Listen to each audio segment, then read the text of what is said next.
Vous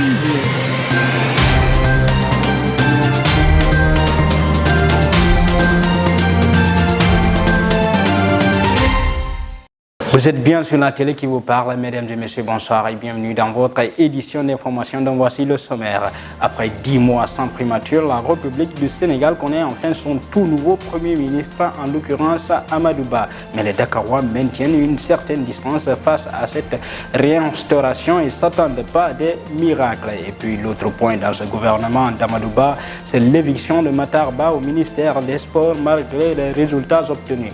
Une décision que les citoyens sénégalais ne comprennent pas. Pour terminer, Didier Awadi a réagi suite à l'interdiction du concert contre le 3e mandat. L'artiste sénégalais ne comprend pas la décision du préfet de Dakar. L'actualité internationale et la page sportive mettent fin à cette édition de développement dans un coin sans.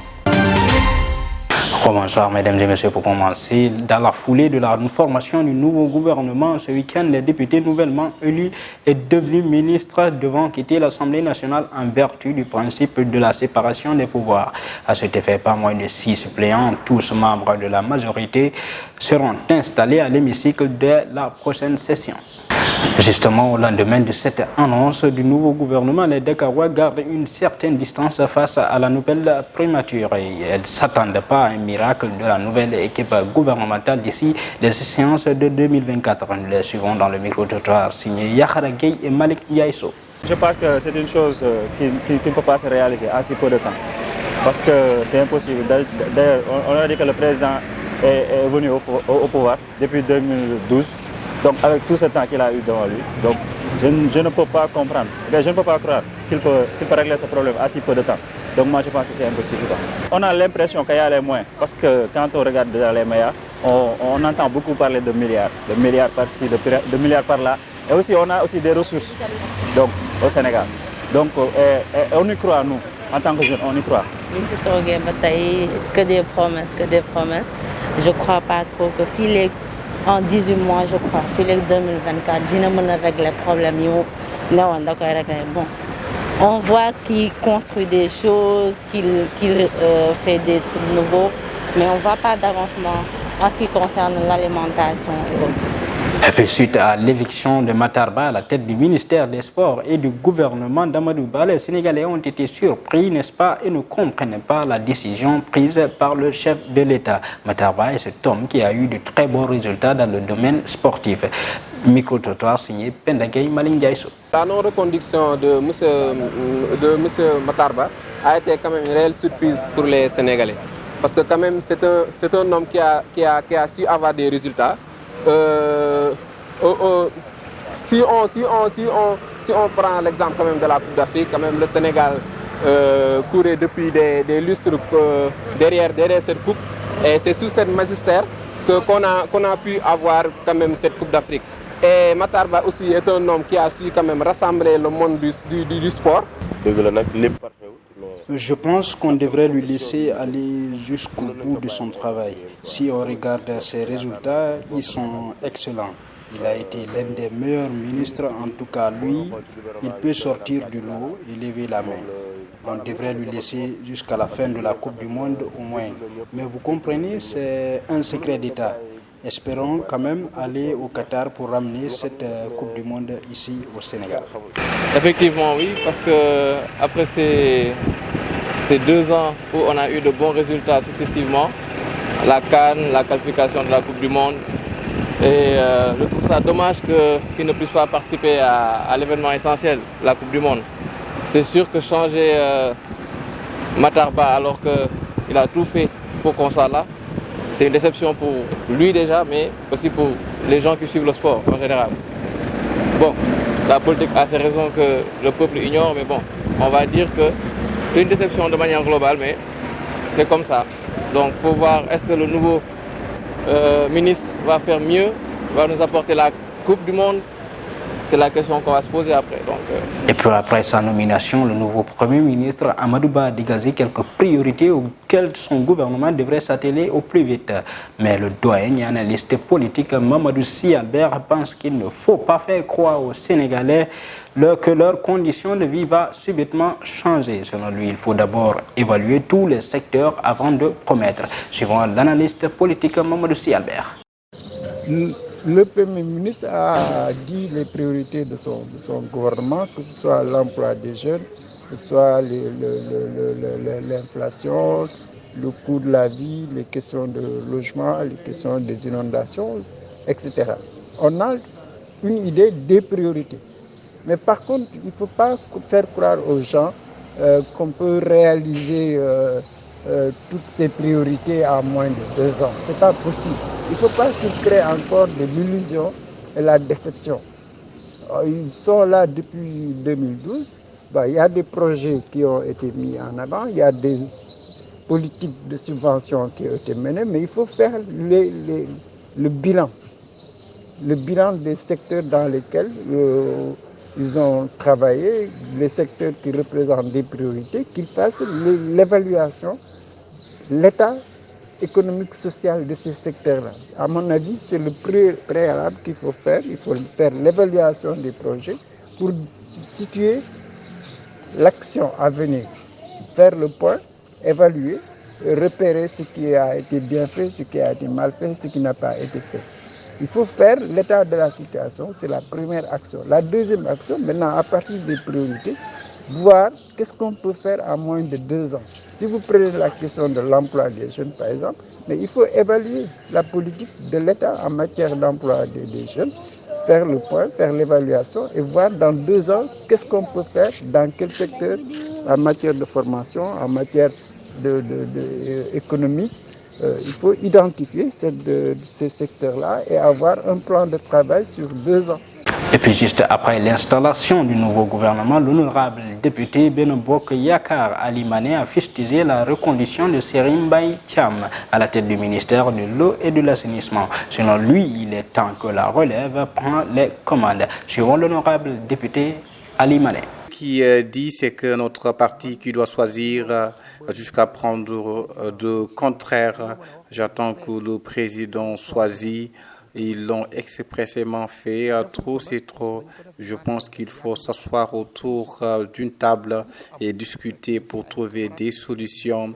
Ça ne peut pas continuer comme ça. Il faut d'abord qu'on nous dise les dessous du parti, qu'on le dise à tous les militants. Voilà ce qui se passe au sein du parti. On a assisté au présidentiel de 2019, au local de 2022. Maintenant, nous avons eu confiance à Aminata Mbengue Ndiaye. Nous l'avons donné le parti. Le président a appelé le secrétaire avant la nomination, mais un parti qui ne se respecte pas à sa charte de la concertation, c'est comme ça. Et puis le maire de Dakar, Barthélémy Diaz, devrait être édifié sur son sort ce mercredi 21 septembre dans l'affaire Ndiaga Diouf, condamné en 2017 en première instance à 2 ans de prison, dont 6 mois ferme. Pour coup mortel, Barthélémy Diaz, qui avait déjà purgé sa peine en détention préventive, avait tout de même décidé de faire appel. L'actuel maire de Dakar et député sous la bannière de Yewwi Askan Wi se considère comme l'agressé et non l'agresseur. L'artiste sénégalais Didier Awadi a réagi après l'annulation de son concert contre le 3e mandat dans un hôtel de la place ici à Dakar. L'artiste ne comprend pas la décision du préfet qui interdit le concert. Je vous propose de le suivre dans cet entretien téléphonique qu'il nous a accordé. Première réaction,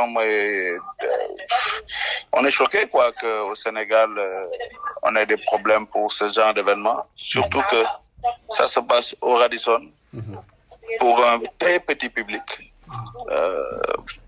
C'est plus des invités qui seront là, des gens de la société civile qui sont invités. C'était pour lancer une campagne.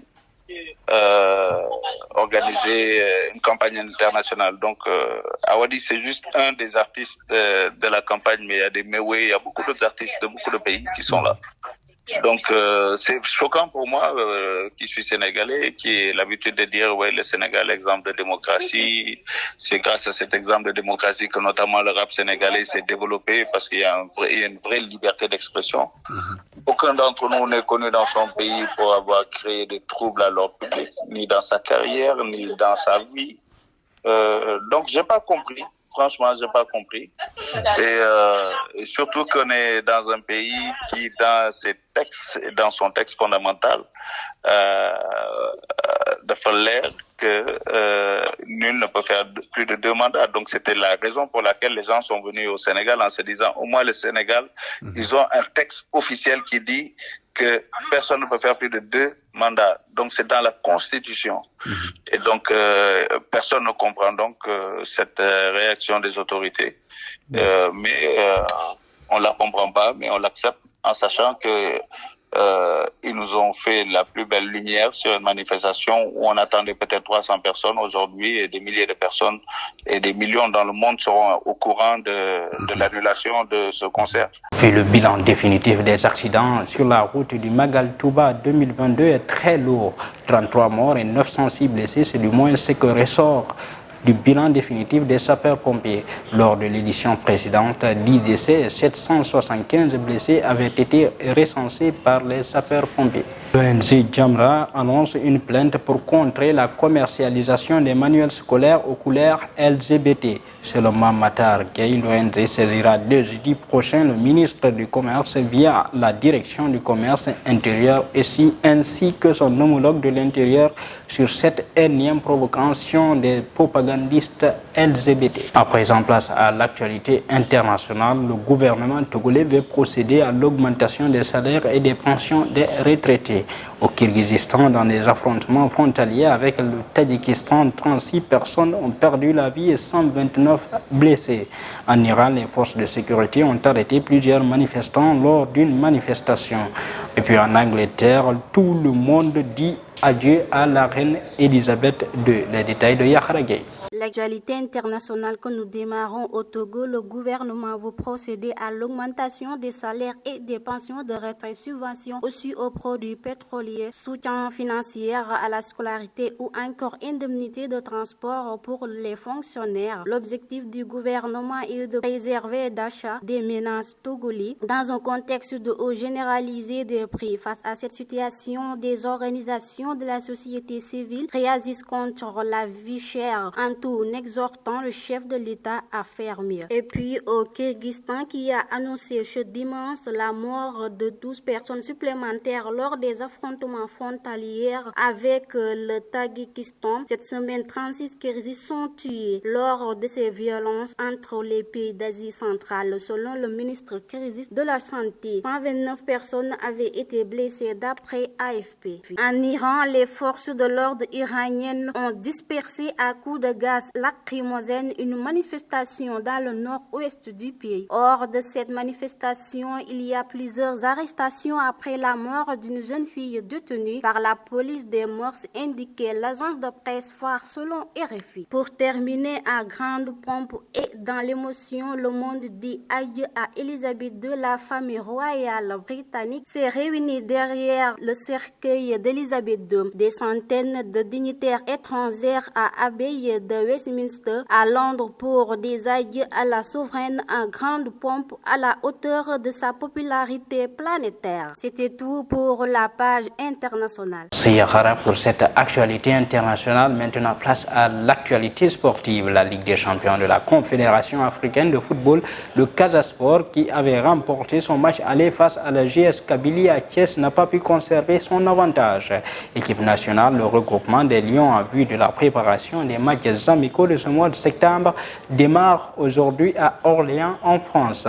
Mais Aliou Cissé fait face à plusieurs forfaits et puis des chants racistes à l'encontre du Brésilien Vinicius Junior hier, avant et pendant le derby de Madrid face à l'Atlético de Madrid. Les détails de Pendagay. Nous démarrons l'actualité sportive avec les joueurs de Demba ne verront pas le second tour des préliminaires de la Ligue des champions africaine. Ils ont été éliminés par les Algériens de GS Kabylie ce dimanche sur le score de 3-0 dans le cadre du match retour. C'est donc une nouvelle dissolution pour les clubs sénégalais en compétition africaine. Et puis beaucoup de nos Lions seront absents lors de ce regroupement de l'équipe nationale. Le défenseur central de Nottingham Forest, blessé et absent depuis 6 matchs. L'attaquant Ismaïla Sarr, aussi absent ce week-end en championship. Noah Fadiga s'est également ajouté à la liste des blessés. Keita Baldé, qui est impliqué dans une histoire de dopage. D'ailleurs, Aliou Cissé a fait appel à Habib Diallo pour remplacer ce dernier. Nous terminons avec Vinicius, tuer un singe. Voilà ce que chantaient certains supporters de l'Atlético de Madrid hier, quelques minutes avant la rencontre face au Real Madrid. Des chants repris par une dizaine d'individus qui n'ont pas hésité à continuer pendant la rencontre, notamment lorsque l'international brésilien a dû laisser sa place à la 119e minute. Des chants inacceptables et qui surviennent à la suite de l'affaire de la danse. Voilà, c'était tout pour la page sportive Abdul Wahab. Merci Pendagay pour cette actualité sportive. Mesdames et messieurs, voilà qui met fin à cette édition d'information. Merci de l'avoir suivi. Restez en compagnie des programmes de la Time for Africa, les meilleurs.